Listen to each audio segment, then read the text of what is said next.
ವೇದಿಕೆ ಮೇಲೆ ಬರಬೇಕಾಗಿ ವಿನಂತಿಯನ್ನು ಮಾಡ್ತಿದ್ದೇನೆ. ಎಸ್ಟಿ ಮೋರ್ಚಾ ಗ್ರಾಮಾಂತರ ಅಧ್ಯಕ್ಷರಾದ ಪ್ರದೀಪ್ ನಾಯ್ಕ ಅವರು ಕೂಡ ವೇದಿಕೆ ಮೇಲೆ ಬರಬೇಕಾಗಿ ವಿನಂತಿಯನ್ನ ಮಾಡ್ತಿದ್ದೇನೆ. ಎಸ್ಟಿ ಮೋರ್ಚಾ ಗ್ರಾಮಾಂತರ ಅಧ್ಯಕ್ಷ ಅಂತ ಜಗದೀಶ್ ಅವರು ಕೂಡ ವೇದಿಕೆ ಮೇಲೆ ಬರಬೇಕಾಗಿ ವಿನಂತಿಯನ್ನ ಮಾಡ್ತಿದ್ದೇನೆ.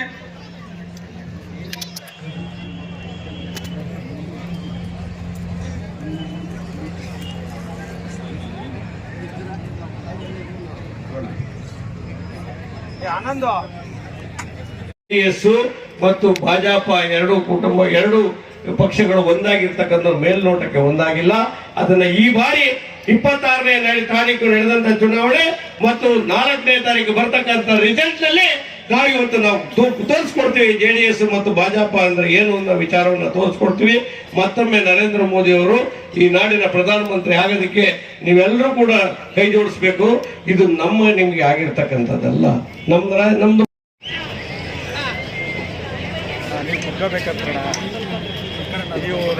ಕರ್ನಾಟಕದಲ್ಲಿ ಭಾರತೀಯ ಜನತಾ ಪಕ್ಷವನ್ನು ಕಟ್ಟಿ ಬೆಳೆಸಿ ಬಡವರ ಕಲ್ಯಾಣ ಯೋಜನೆಯ ರೂವಾರಿಯಾಗಿರುವಂತ ರೈತ ನಾಯಕರಾದ ನಮ್ಮ ಮುಖಂಡರಾದ ಸನ್ಮಾನ್ಯ ಯಡಿಯೂರಪ್ಪನವರೇ, ವೇದಿಕೆಯಲ್ಲಿರುವಂತ ಭಾರತೀಯ ಜನತಾ ಪಕ್ಷದ ಮುಖಂಡರು ನಮ್ಮೆಲ್ಲರ ನಾಯಕರಾಗಿರುವಂತಹ ಸಿ.ಟಿ. ರವಿಯವರೇ,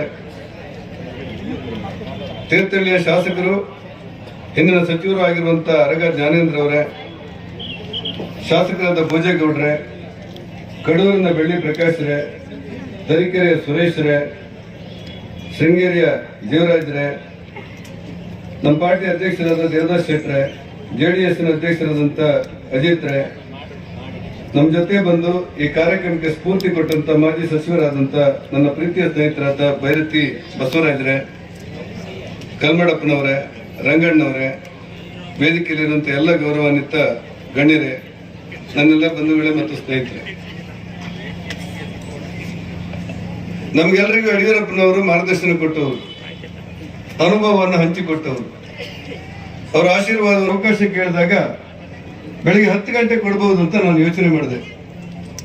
ಆದ್ರೆ ಅವರ ಸಹಾಯಕರು ಫೋನ್ ಮಾಡಿ ಬೆಳಿಗ್ಗೆ 7 ಗಂಟೆಗೆ, ನಾವೆಲ್ಲ ಕಾರ್ಯಕರ್ತರು ಸಾರ್ವಜನಿಕ ಜೀವನದಲ್ಲಿ ಕೆಲಸ ಮಾಡುವವರು ಇದೆಲ್ಲ ನೆನಪಿಟ್ಕೊಳ್ಬೇಕಾದಂತ ಅವಶ್ಯಕತೆ ಇದೆ. ಮಾತಾಡ್ತಾ ಅವ್ರು ಹೇಳಿದಂತ ಒಂದು ಮಾತು ನನ್ನ ಮೇಲೆ ತುಂಬಾ ಪರಿಣಾಮ ಬೀರಿತು. ರಾಜಕಾರಣದಲ್ಲಿ ನಿಸ್ವಾರ್ಥದಿಂದ ನೀನು ಕೆಲಸ ಮಾಡಿದ್ದೆ ಅಂತ ನನಗೆ ಗೊತ್ತು, ನಾನು ಬರ್ತೇನೆ, ಯಡಿಯೂರಪ್ಪನವರು ಉಡುಪಿ ಚಿಕ್ಕಮಗಳೂರಿಗೆ ಬರ್ತಾರೆ, ಯಡಿಯೂರಪ್ಪನವರು ನಾನು ಒಟ್ಟಾಗಿ ಒಂದಾಗಿ ನಿನ್ನನ್ನು ಗೆಲ್ಲಿಸ್ತೇವೆ ಎನ್ನುವಂತಹ ಮಾತುಗಳನ್ನು ದೇವೇಗೌಡರು ಹೇಳಿದರು. ಆ ಎಲ್ಲ ಹಿನ್ನೆಲೆಯಲ್ಲಿ ನಿಮ್ಮಲ್ಲಿ ವಿನಂತಿ ಮಾಡಲಿಕ್ಕೆ ಬಂದೆ.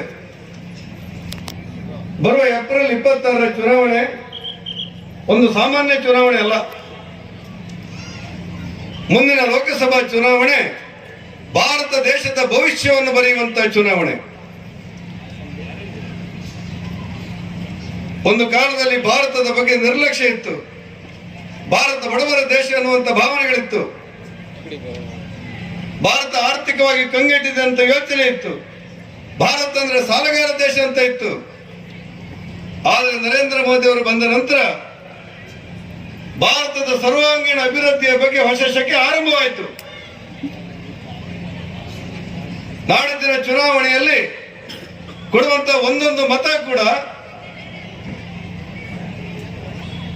ದೇಶದ ಗಡಿಯಲ್ಲಿ ಸೇನೆಯನ್ನು ಭದ್ರಗೊಳಿಸಿ, ಈ ದೇಶದಲ್ಲಿ ಯಾವ ಜಾತಿ, ಯಾವ ಧರ್ಮ, ಯಾವ ವರ್ಗ ಇರಲಿ 146 ಕೋಟಿ ಜನ ಇದ್ದೇವೆ. ಸೇನೆಯಲ್ಲಿ ಗಡಿಯನ್ನು ಭದ್ರಗೊಳಿಸಿ 146 ಕೋಟಿ ಜನ ನೆಮ್ಮದಿಯಾಗಿ ಬದುಕನ್ನು ಕಟ್ಟಿಕೊಡುವಂತ ಸಮರ್ಥ ಯಾರು? ಅಂತ ಪ್ರಧಾನಿ ನರೇಂದ್ರ ಮೋದಿ ಅವರಿಗೆ ಓಟನ್ನು ಕೊಡಬೇಕಾದಂತ ಅವಶ್ಯಕತೆಗಳಿದೆ. ಪ್ರಪಂಚದೆಲ್ಲೆಡೆ ಆತ್ಮೀಯ ಎಲ್ಲ ಭಾಜಪ ಮತ್ತು ಜೆಡಿಎಸ್ ಪಕ್ಷದ ಎಲ್ಲ ಹಿರಿಯ ಕಿರಿಯ ಮುಖಂಡರೇ, ವೇದಿಕೆಯ ಮೇಲೆ ಉಪಸ್ಥಿತಕ್ಕಂಥ ನಿಮ್ಮೆಲ್ಲರ ನೆಚ್ಚಿನ ನಾಯಕರು, ರೈತ ನಾಯಕರು, 4 ಬಾರಿ ಮುಖ್ಯಮಂತ್ರಿಗಳಾಗಿ ಕಾರ್ಯನಿರ್ವಹಿಸತಕ್ಕಂಥ ಹಿರಿಯರಾಗಿರ್ತಕ್ಕಂಥ ಯಡಿಯೂರಪ್ಪನವರೇ, ವೇದಿಕೆಯ ಮೇಲೆ ಉಪಸ್ಥಿತಕ್ಕಂಥ ನಮ್ಮ ನೆಚ್ಚಿನ ಅಭ್ಯರ್ಥಿ ಕೋಟ ಶ್ರೀನಿವಾಸ ಪೂಜಾರಿ ಅವರೇ, ವೇದಿಕೆ ಮೇಲೆ ಬಹಳಷ್ಟು ಜನ ಇದ್ದಾರೆ, ದಯಮಾಡಿ ಎಲ್ಲ ಕ್ಷಮಿಸಬೇಕು. ವೇದಿಕೆಯ ಮೇಲೆ ಆಸೀನರಾಗಿರ್ತಕ್ಕಂಥ ಈ ಭಾಗದ ಮಾಜಿ ಶಾಸಕರು, ರಾಷ್ಟ್ರೀಯ ಪ್ರಧಾನ ಕಾರ್ಯದರ್ಶಿಗಳು, ಸ್ನೇಹಿತರಾಗಿರ್ತಕ್ಕಂಥ CT ರವಿಯವರೇ, ವೇದಿಕೆಯ ಮೇಲೆ ಆಸೀನರಾಗಿರ್ತಕ್ಕಂಥ ಎಲ್ಲ ಮಾಜಿ ಶಾಸಕರುಗಳೇ, ಹಾಲಿ ಶಾಸಕರುಗಳೇ, ಪಕ್ಷದ JDS ಪಕ್ಷದ ಮತ್ತು ಭಾಜಪ ಪಕ್ಷದ ಅಧ್ಯಕ್ಷರುಗಳೇ, ಎಲ್ಲ ಹಿರಿಯ ಕಿರಿಯ ಮುಖಂಡರುಗಳೇ, ಪತ್ರಿಕಾ ಸ್ನೇಹಿತರೆ, ಸಾರ್ವಜನಿಕ ಬಂಧುಗಳೇ, ಬಹಳ ಸಮಯ ಆಗಿದೆ.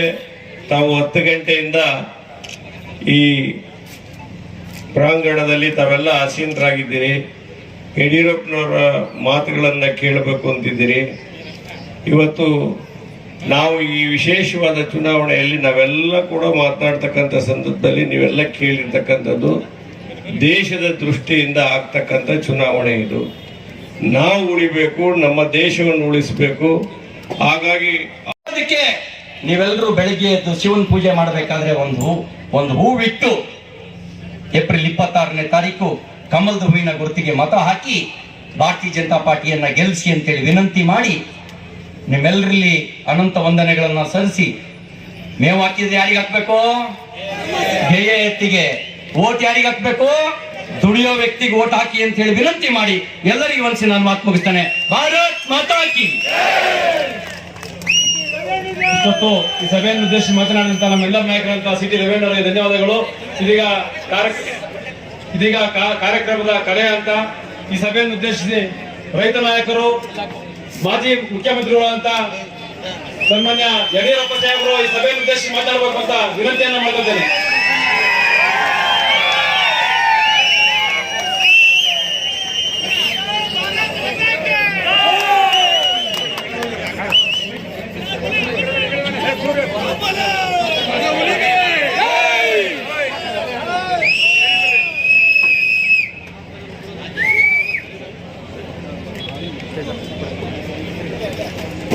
ನಮ್ಮ ಅಭ್ಯರ್ಥಿಗಳಾದಂತ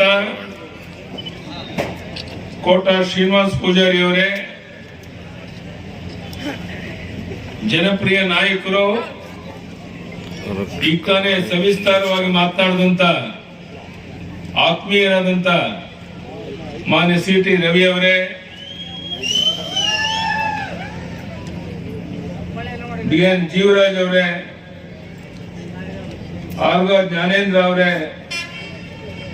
BS ಸುರೇಶ್ ಅವರೇ, ಬೆಳ್ಳಿ ಪ್ರಕಾಶ್ ಅವರೇ, ವಿಧಾನ ಪರಿಷತ್ತಿನ ಸದಸ್ಯರು, ನಮ್ಮ ಆತ್ಮೀಯವಾದಂತ ಮಾನ್ಯ ಭೋಜೇಗೌಡರೇ, ದೇವರಾಜ್ ಶೆಟ್ಟಿ ಅವರೇ, ರೈತ ಮೋರ್ಚಾದ ಪ್ರಧಾನ ಕಾರ್ಯದರ್ಶಿ SC ಕರ್ಮಡಪ್ಪ ಅವರೇ, ಮಂಡಳ ಅಧ್ಯಕ್ಷರಾದಂತ ವಿಜಯ್ ಕುಮಾರ್ ಅವರೇ, ವೇದಿಕೆ ಮೇಲಿರುವಂತ ಎಲ್ಲ ಮುಖಂಡರೇ, ಇಷ್ಟು ದೊಡ್ಡ ಸಂಖ್ಯೆಯಲ್ಲಿ ಈ ಊರಿ ಬಿಸಿಲಿನಲ್ಲಿ ಕುಂತಿರುವಂತ ನಮ್ಮ ತಾಯಂದಿರೇ, ಅಣ್ಣ ತಮ್ಮಂದಿರೇ, ಮಾಧ್ಯಮದ ಸ್ನೇಹಿತರೆ, ಎಲ್ಲರೂ ಎಲ್ಲವನ್ನ ಮಾತಾಡಿದ್ದಾರೆ. ಈ ಊರಿ ಬಿಸಿಲಿನಲ್ಲಿ ನಾನು ಹೆಚ್ಚು ಮಾತನಾಡಕ್ಕೆ ಇಷ್ಟಪಡೋದಿಲ್ಲ. ಇವತ್ತು ಯಾವ ನಮ್ಮ CT ರವಿ ಅವರಿಗೆ ಅನ್ಯಾಯ ಆಗಿದೆ, ಯಾರು ವಿಧಾನಸಭೆಯೊಳಗೆ ಗುಡುಗಬೇಕಾಗಿತ್ತು ಅವರು ಇನ್ನು ಹೊರಗಿದ್ದಾರೆ. ಅವರಿಗೆ ಮುಂದೆ ಬರುವ ದಿವಸಗಳಲ್ಲಿ ವಿಧಾನಸಭೆ, ವಿಧಾನ ಪರಿಷತ್ ಎಲ್ಲಾದ್ರೂ ಒಂದು ಅವಕಾಶ ಸಿಗಲೇಬೇಕು. ಎಲ್ಲ ರೀತಿಯ ಪ್ರಯತ್ನವನ್ನ ಪ್ರಾಮಾಣಿಕವಾಗಿ ನಾನು ಮಾಡ್ತೇನೆ ಅನ್ನೋ ಮಾತನ್ನು ಹೇಳ್ತಾ, ಬಂಧುಗಳೇ, ಇವತ್ತು ಭೀಕರ ಬರಗಾಲ ನಮ್ಮನ್ನ ಕಾಡ್ತಾ ಇದೆ. ನಾವು ಬೆಳೆದಂತ ಬೆಳೆ ಸಂಪೂರ್ಣ ನಾಶ ಆಗಿದೆ. ದುಡಿಯುವಂತ ಕೈಗಳಿಗೆ ಕೆಲಸ ಇಲ್ಲದಂತಾಗಿದೆ. ನಾನು ಈ ಕಾಂಗ್ರೆಸ್ ಪಕ್ಷವನ್ನ ಕೇಳ್ತೇನೆ,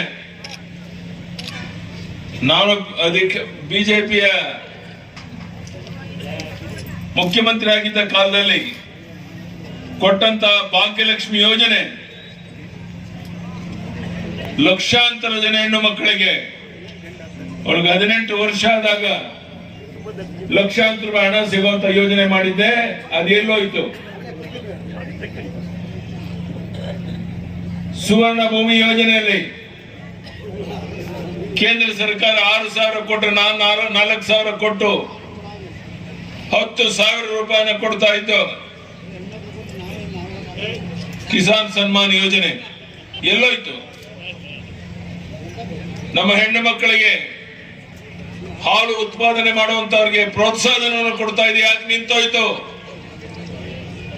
ಭಾಗ್ಯಲಕ್ಷ್ಮಿ ಯೋಜನೆ ಇಲ್ಲ, ಹಾಲು ಉತ್ಪಾದಕ ನಮ್ಮ ತಾಯಂದಿರಿಗೆ ಪ್ರೋತ್ಸಾಹ ಧನ ಇಲ್ಲ, ಕಿಸಾನ್ ಸನ್ಮಾನ್ ಯೋಜನೆ ಇಲ್ಲ. ಈ ರೀತಿ ದಿವಾಳಿಯಾಗಿರುವಂತ ಒಂದು ಸರ್ಕಾರ.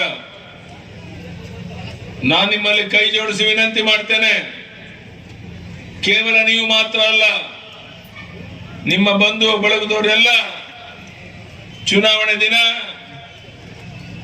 ಮತದಾನ ಕೇಂದ್ರಕ್ಕೆ ಬಂದು ನರೇಂದ್ರ ಮೋದಿ ಅವರ ಗುರುತಾದಂತ, ನಿಮ್ಮ ಗುರುತಾದಂತ ಕಮಲದ ಹೂವಿನ ಗುರುತಿಗೆ ತಮ್ಮ ಅಮೂಲ್ಯವಾದ ಮತವನ್ನು ಕೊಡುವುದರ ಮೂಲಕ ಕೋಟಾ ಶ್ರೀನಿವಾಸ್ ಪೂಜಾರಿಯವನ್ನ ಸುಮಾರು 2.5-3 ಲಕ್ಷಕ್ಕೂ ಹೆಚ್ಚಿನ ಅಂತರದಲ್ಲಿ ಗೆಲ್ಸಕ್ಕೆ ಜನ ತೀರ್ಮಾನ ಮಾಡಿದ್ದಾರೆ.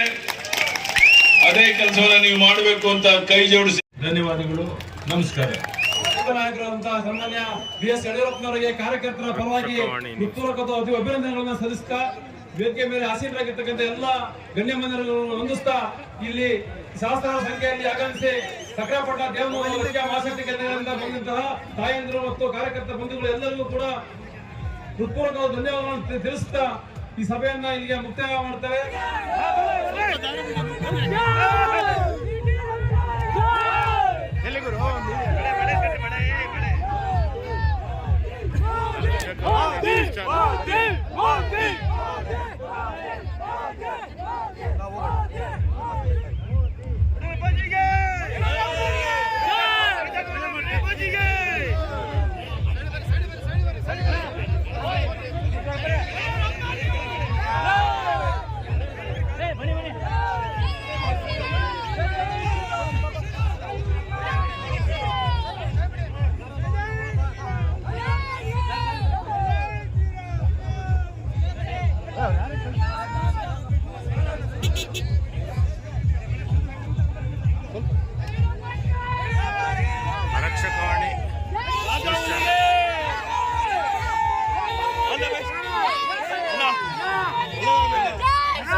ಯಡಿಯೂರಪ್ಪನವರು ಕಾರ್ಯಕ್ರಮ ಮುಗಿಸ್ತಾ ಇದ್ದಾರೆ.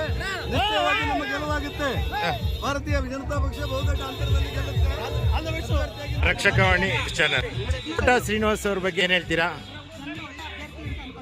ಚಿಕ್ಕಮಗಳೂರು ಉಡುಪಿ ಕ್ಷೇತ್ರದಿಂದ ಆಯ್ಕೆಯಾಗಿರುವಂತಹ ಕೋಟಾ ಶ್ರೀನಿವಾಸ್ ಪೂಜಾರಿ ಅವರು ಸಾಮಾನ್ಯ ವ್ಯಕ್ತಿ. ಅವರನ್ನ ಇಂಥ ನಮ್ಮ ನರೇಂದ್ರ ಮೋದಿ ತುಂಬಾ ಅವರಿಗೆ ಧನ್ಯವಾದಗಳನ್ನು ತಿಳಿಸಿದ್ದಾರೆ. ಮೋದಿ ಇಲ್ಲ ಅಂದ್ರೆ ದೇಶನೇ ಇಲ್ಲ. ಹಾಗಾಗಿ ನಮ್ಮೆಲ್ಲರ ಬೆಂಬಲ ಮತ ಅವರಿಗೆ ಬಿಜೆಪಿ ಕಾಂಗ್ರೆಸ್ ಏನು ಇಲ್ವೇನ ಬಿಡಿ, ಬೀದಿಗೆ ಬರಬೇಕಾಗುತ್ತೆ ಲಾಸ್ಟಿಗೆ, ಇದಂತೂ ಗ್ಯಾರಂಟಿ.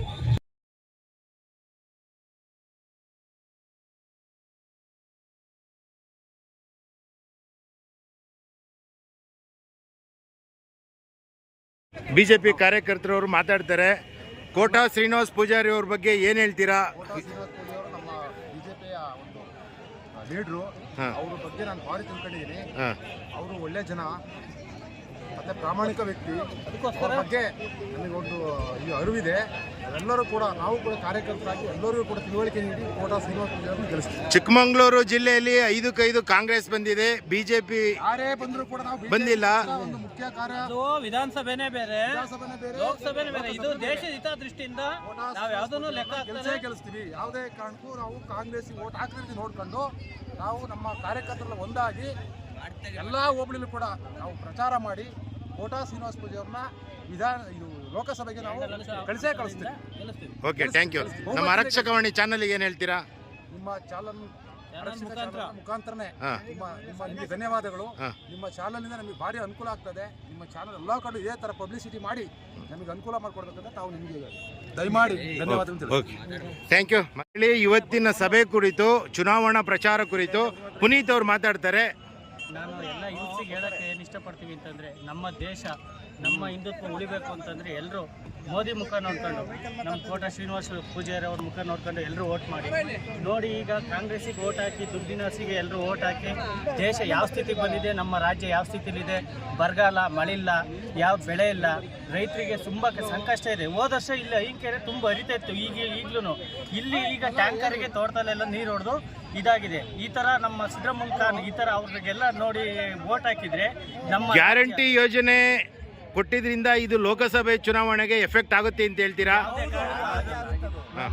ನಮಗೆ ಅದು effect ಅಲ್ಲ. ಅದು ಲೋಕಸಭೆ ಚುನಾವಣೆ ಬೇರೆ, ಈ ರಾಜ್ಯ ಚುನಾವಣೆ ಬೇರೆ. ಇಲ್ಲಿ ಜನಗಳಿಗೆ